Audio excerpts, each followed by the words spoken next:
চূড়ান্ত বেতন তালিকা প্রকাশ হলো আজ। নবম পে কমিশনের গেজেট প্রকাশ। ৬০% পর্যন্ত বেতন বৃদ্ধি। তো দর্শক, আজ প্রথম আলো পত্রিকায় প্রকাশিত সরকারি কর্মজীবীদের জন্য খুবই গুরুত্বপূর্ণ একটি প্রতিবেদন। না টেনে শেষ পর্যন্ত দেখুন এবং ভিডিওর শুরুতেই চ্যানেলটি সাবস্ক্রাইব করে রাখুন পরবর্তীতে এই ধরনের গুরুত্বপূর্ণ আপডেটগুলো সবার আগে পেতে। তো দর্শক, বাংলাদেশের সরকারি চাকরিজীবীদের দীর্ঘ প্রতীক্ষার অবসান ঘটল আজ। বহুদিনের আলোচনা সমালোচনা আন্দোলন ও প্রত্যাশার পর অবশেষে নবম পে স্কেলের চূড়ান্ত বেতন তালিকা প্রকাশ করেছে সরকার। আজকের প্রকাশিত গেজেটে উল্লেখ করা হয়েছে ২০২৫ সালের ৩ সেপ্টেম্বর থেকে কার্যকর হতে যাচ্ছে নতুন এই বেতন কাঠামো। একই সাথে মহার্ঘ ভাতা বৃদ্ধির নতুন ঘোষণা এসেছে, যা সরকারি চাকরিজীবীদের আর্থিক স্বস্তি এনে দেবে। এ ঘোষণাকে বাংলাদেশের ইতিহাসে অন্যতম বড় সরকারি উদ্যোগ হিসেবে বিবেচনা করা হচ্ছে।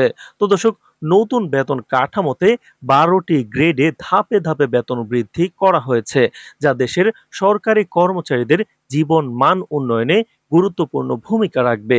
সর্বনিম্ন গ্রেডের চাকরিজীবীরা যেমন উল্লেখযোগ্য হারে বাড়তি বেতন পাবেন, তেমনি উচ্চপদস্থ কর্মকর্তারাও নতুন এই কাঠামোর সুবিধা ভোগ করবেন।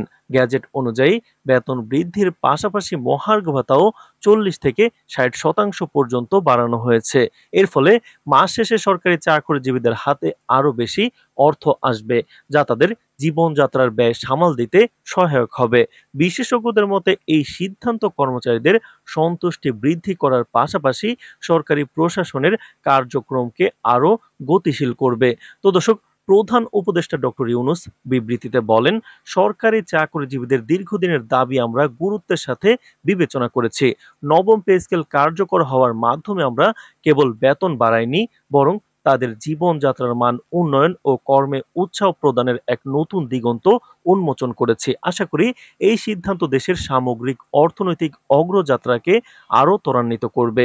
তো দর্শক, ভিডিওটির এই মুহূর্ত পর্যন্ত যারা দেখছেন অবশ্যই চ্যানেলটি সাবস্ক্রাইব করে রাখুন পরবর্তীতে মহার্ঘ ভাতা এবং নবম পে স্কেলের সবশেষ আপডেট সবার আগে পেতে। তো দর্শক, এর আগে অষ্টম পে কমিশনের আওতায় সরকারি চাকরিজীবীদের জন্য যে বেতন কাঠামো চালু করা হয়েছিল তা বাস্তবায়নের প্রায় ১০ বছর পর নতুন এই নবম পে স্কেল কার্যকর হতে যাচ্ছে। বিশেষজ্ঞরা বলছেন, অতীতের তুলনায় এবার বেতন বৃদ্ধির হার রেকর্ড পরিমাণ বেশি এবং এটি সময়োপযোগী একটি সিদ্ধান্ত। দ্রব্যমূল্যের ঊর্ধ্বগতি, বাজারে চাহিদা বৃদ্ধি এবং বৈশ্বিক অর্থনৈতিক সংকটের কারণে বাংলাদেশের সাধারণ মানুষের জীবনযাত্রার ব্যয় যখন বহুগুণে বেড়ে গেছে, তখন এই নতুন বেতন কাঠামো সরকারি কর্মচারীদের জন্য আশীর্বাদের মতো হয়ে এসেছে।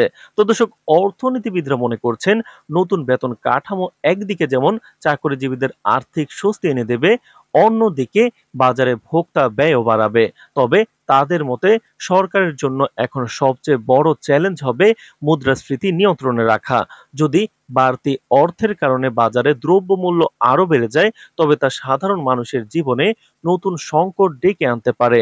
এজন্য সরকারের অর্থনৈতিক নীতি আরো শক্তিশালী ও কার্যকরভাবে বাস্তবায়ন করতে হবে। তো দর্শক, ভিডিওটির এই মুহূর্ত পর্যন্ত যারা দেখছেন অবশ্যই চ্যানেলটি সাবস্ক্রাইব করে রাখুন পরবর্তীতে মহার্ঘ ভাতা এবং নবম পে স্কেলের সবশেষ আপডেট সবার আগে পেতে।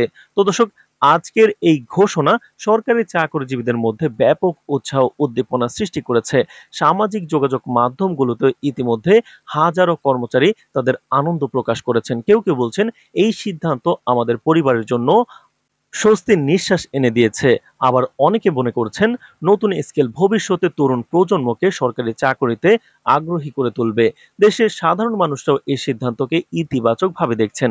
যদিও অনেকে আশঙ্কা করছেন বাজারে দ্রব্যমূল্যের ঊর্ধ্বগতি যেন আরো না বাড়ে, তবে সরকারের পক্ষ থেকে আশ্বাস করা হয়েছে যে বাজার নিয়ন্ত্রণ ও মুদ্রাস্ফীতি ঠেকাতে কঠোর পদক্ষেপ নেওয়া হবে। তো দর্শক, সব মিলিয়ে নবম পে কমিশন বা নবম পে স্কেল মহার্ঘ ভাতার আজকের যে ঘোষণা তা চাকরিজীবীদের জীবনে নতুন দিগন্ত উন্মোচন করেছে।